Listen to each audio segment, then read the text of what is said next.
What's what's going on, guys? Back in the is here, and today we get the Fosters Season 5, Episode 22, Where the Heart Is. The, the last episode of the Fosters. Finally, guys, we made it to this episode.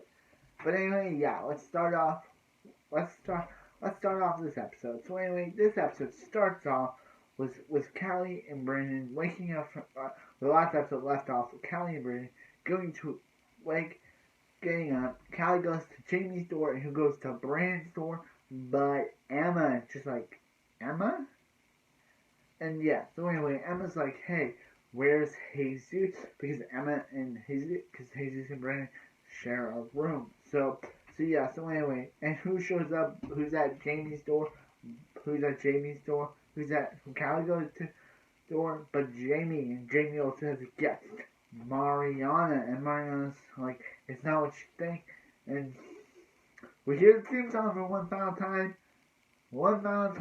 And it's just like, so anyway, we hear where you belong one final time. And it's just sad that this is the last time we'll ever hear it on the show. And yeah. So anyway, yeah. So Brandon's. So yeah. So anyway, Brandon's. So yeah. So anyway, yeah. So Mariana gets a text from Brandon saying that Emma's at Turks. Emma's here for you, and she's like, Emma's here at Turks, and basically, yeah. So Callie goes to talk to Brandon, and they talk about the good times. But then who shows up? Who shows up at the door? But Eliza. And she's like, she cannot just leave. She shows up whenever there's a good moment. Like she just shows up randomly. Anyway, yeah. So Jesus goes. Emma goes.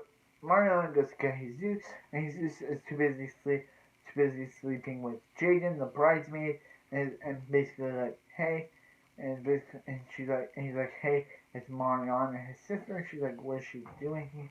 And he's like, Mariana, and she's like, Mariana's like, bro, and he's like, how can I face Emma after I just did? And she's like, just don't tell her truth, but you sleep with Jaden. He's like, so anyway, Mariana, so Emma say I love you, and yeah. So anyway, Brandon, so Callie, so Brandon, so Brandon's like, so Eliza like to Brandon, are we going to get married? And Brandon doesn't know. So yeah. So anyway, Brandon goes to Brandon goes to talk to, of course, Mike, his dad, because Mike showed up at the wedding. And basically, Mike is like, Brandon, if you don't want to marry Eliza, don't. But if you do want to marry Eliza, marry her. It's just like, yeah, good job, Mike. Mike only has 2 scenes in this entire episode. The first scene is here, and then the second scene is driving someone down the aisle. Wow, writers, you really use Danny Nucci for the final time. Unless he appears in the spin-off, which is probably unlikely, but unless he does. It's probably highly unlikely he does. But anyway, yeah. So Mariana explains to Callie how she was going to go see, of course, Matt. But Matt invited her to his house, but instead she went to Jamie's door instead. But she does go to see Matt, and basically hey, and Matt sees Matt kissing another one of the bridesmaids, and it's like, Matt, Mariana was about to get back together with you. She was about to read Matiana, but then they had to be kiss another lady. Mariana and Kaz, I thought we were gonna see Matt, and she's like, it doesn't matter. So anyway, yeah. So Jamie, so Carter goes to talk to Jude, and Carter's like, hey Jude, he can't come out to his dad. He doesn't have a loving, supporting family like Jude does. and Jude basically talks to Cal, saying that he feels bad for Carter having to keep in the closet and just dating girls to keep his family happy, and basically it's just sad for this dude. Like he's just dating women because he can't come out the closet to his parents. And it's just like, so anyway, yeah. So, but Carter may not have a loving, supporting family that trusts him to come out, but you do, Jude. He's like, yeah. So anyway, yeah. So yeah. So anyway, then we get to the wedding of Brandon and Eliza. Well, as I said, Mike just does this. He pushes a woman down the aisle, and basically, yeah. So anyway, but yeah, before that, Eliza went to her parents and was like, Brandon was like, "Hey, I signed the prenup, but I'm not gonna take the condo that they offered him last episode because he wants to afford him and Eliza their own place." And yeah, it's just like, you go, Brandon. And Eliza's like, rips up the paper and rips up the prenup, and she's like, I trust Brandon, and if you do, I trust Brandon, and if you don't, then you can just take her out of the will. She loves Brandon, and she'll stick by him. So anyway, yeah. So yeah, Eliza's played by Abigail Cohen. So anyway, yeah. Sorry to mention that. But anyway, just had to mention that. So anyway.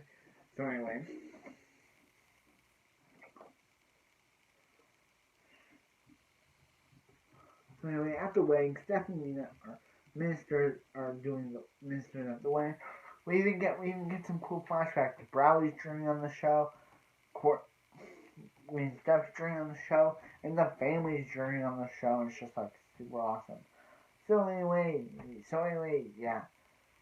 So anyway, yeah.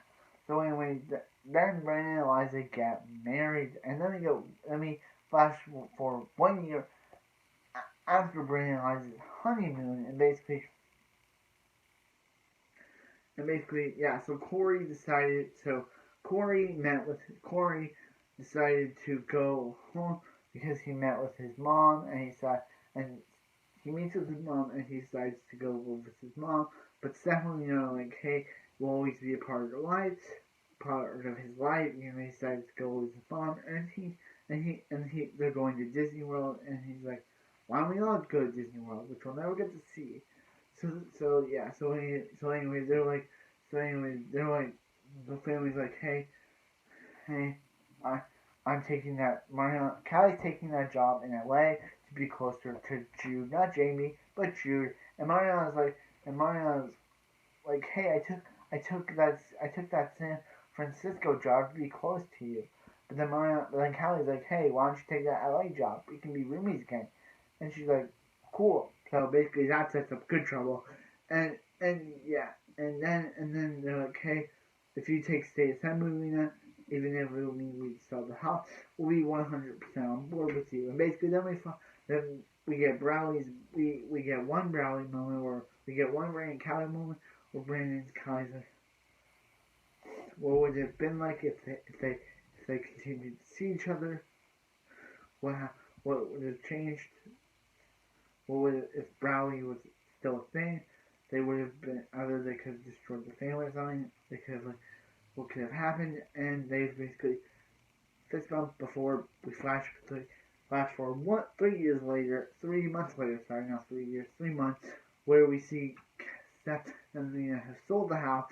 They're thinking of what to do with Frankie's tree, and yeah, and then we see the family take one last picture before going on to their own separate adventure. And that was the end of the Fosters. Finally, I'm gonna miss the show. Always gonna rewatch on Netflix, but that is the done of my reviews. I'm happy I did this show. I'm happy you guys stuck along through the change of my phone from this side that I did to this side where I do it now. But anyway, yeah, I'm glad you guys stuck around because I love this show. I realized that it has flaws, but still a great show. And Good Trouble is going to be 100% better because I'm about to do Good Trouble next. I'm about to review Good Trouble. So the Monster series may be over, but the Monster show may be over, but the Monster show may have ended 3 years ago, and my reviews may be ending now, but the series has still gone strong. The Foster's universe has still gone strong with its spin-off Good Trouble. Yeah. So anyway, what do you like to say, Jim from The Office?